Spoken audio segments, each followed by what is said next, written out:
वो मुसलमान कहाँ गिले ज़माने वाले, गर्दने कैसरो किसरा की झुकाने वाले, जिनको काफूर पे होता था नमक का धोखा, बन गए खाक को इकसीर बनाने वाले। बात क्या थी कि नई राह से नरूमा से डरे, चंद वो लोग के ऊँटों के चराने वाले। नबी की सीरत के हवाले से बड़ा प्यारा मुताला आपकी खिदमत में ला रहा हूँ। अपने भाई को माफ़ करेंगे, बदला नहीं लेंगे हाथ भाई इंशाअल्लाह। सुन करके आपको ताज्जुब होगा, पूरे हिंदुस्तान में 3 समाज को तरक्की है, उसमें मुसलमान नहीं है।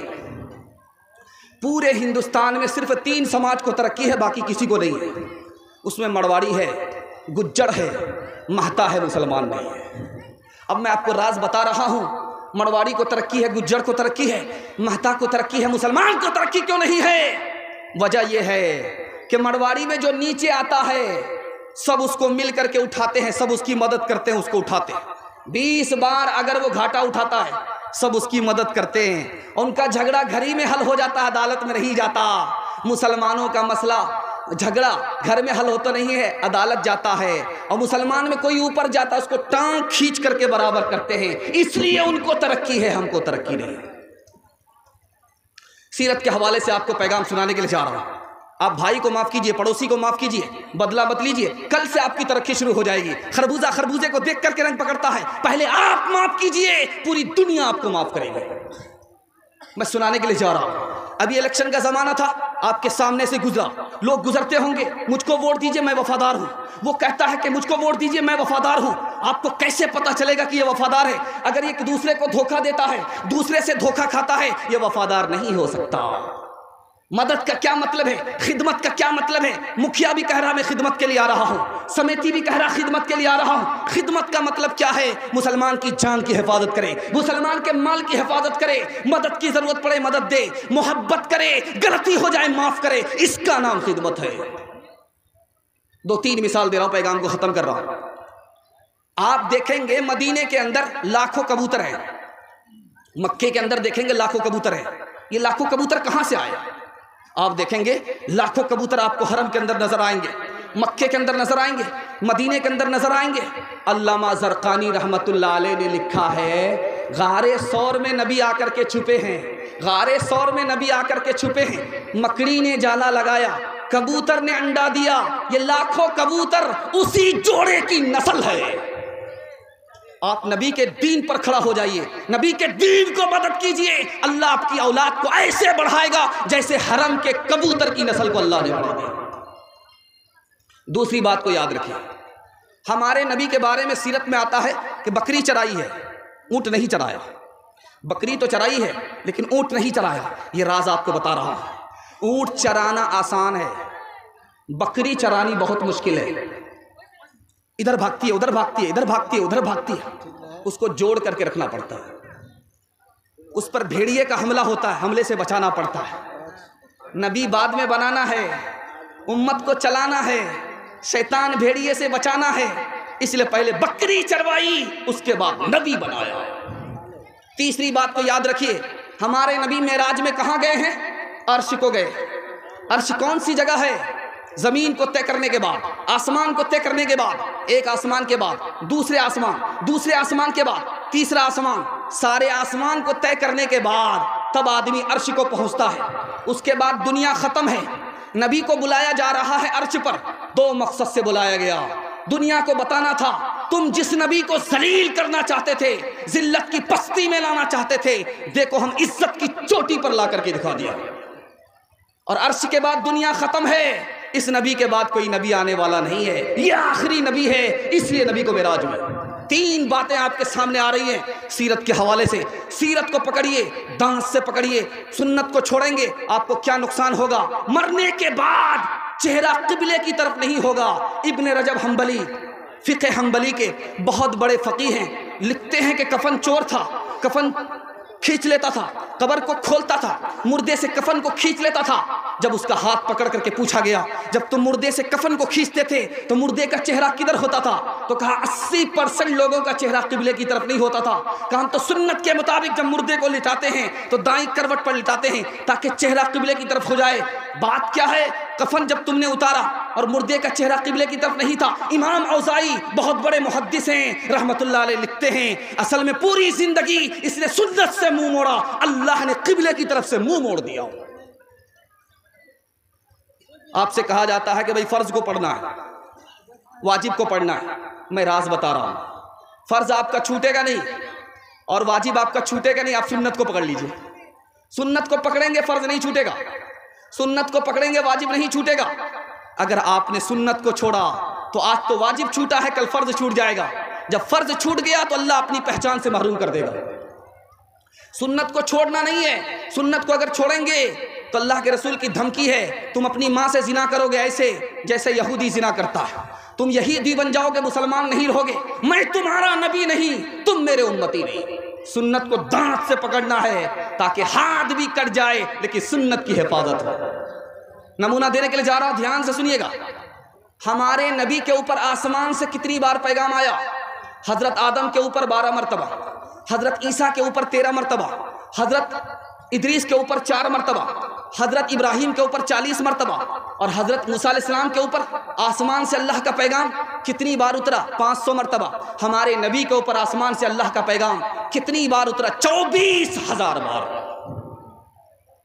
एक बात आप याद रखिए, इस्लाम कैसे फैला?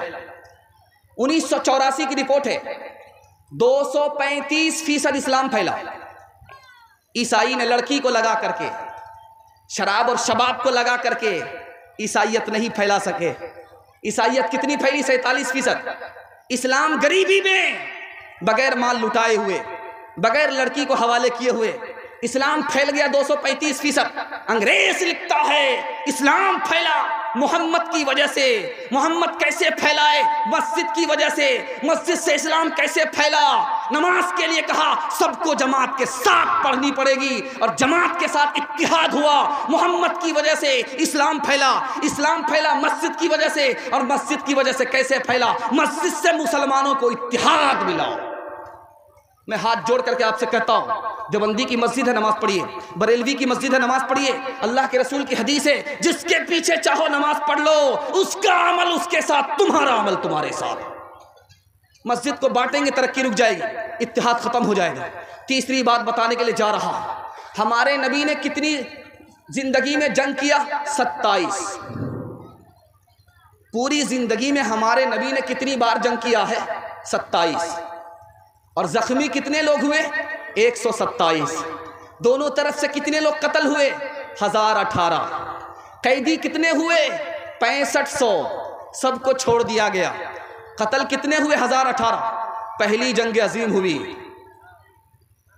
हमारे नबी लड़ते हैं, कत्ल लोग कम होते, जख्मी लोग कम होते, कैदी लोग कम होते, लेकिन जब पहली जंग अजीम हुई है तो लोगों का कितना कत्ल हुआ? 73 लाख।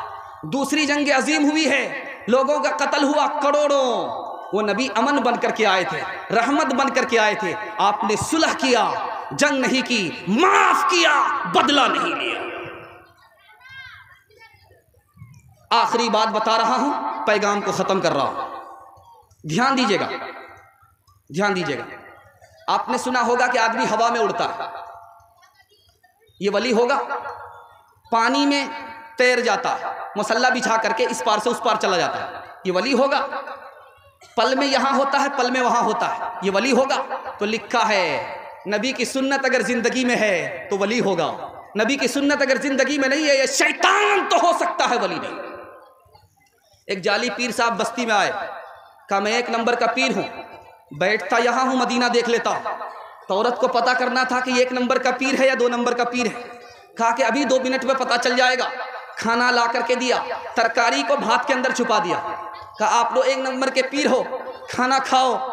तो जाली पीर ने कहा कि कितनी बदतमीज औरत है, खाना दे दिया है, सालन तो दिया ही नहीं है। तो आप 2 नंबर के पीर हो, बैठते यहाँ हो, मदीना नजर आ जाता है, और भात में तरकारी छुपी हुई है, नजर नहीं आता।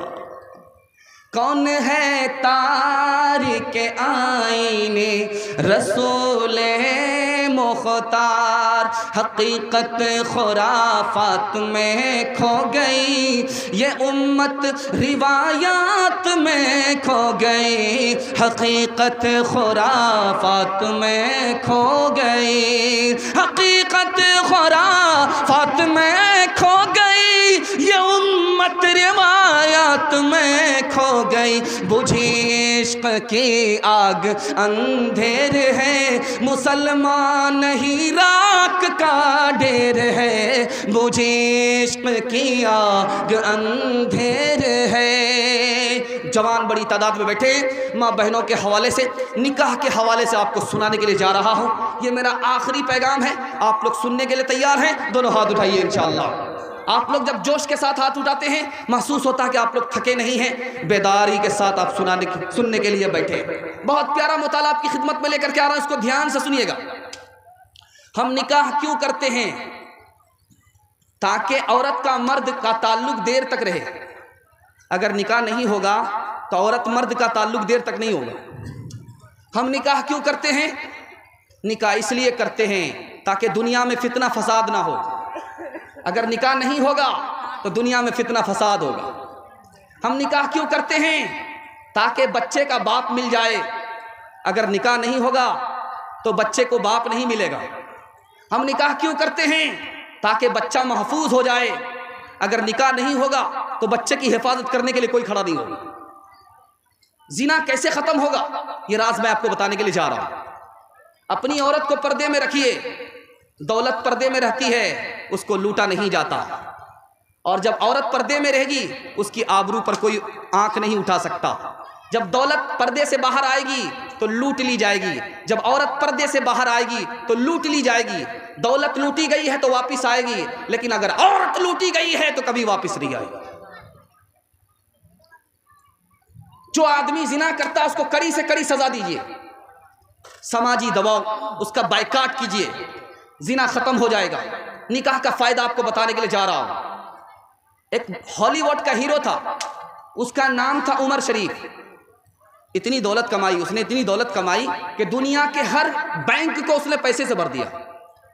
जब इलेक्शन में बड़ा से बड़ा मंत्री खड़ा होता था, उसी से पैसा कर्ज लेकर के खड़ा होता था। इतना पैसा कमाया उस जवान ने। उसका नाम क्या था? उमर शरीफ। हॉलीवुड का हीरो था। एक फिल्म के ऊपर करोड़ों डॉलर लिया करता था। उसने शादी नहीं किया, उसको बच्चे नहीं हुए, बीवी नहीं हुई, होटल में रहता था। 20 साल होटल में रहा, अय्याशी करता रहा। कभी इस औरत से जिना किया, कभी उस औरत से जिना किया। आखिर में जब उसका इंटरव्यू हुआ तो वो क्या कहता है? मैं दुनिया का नाकाम आदमी हूं।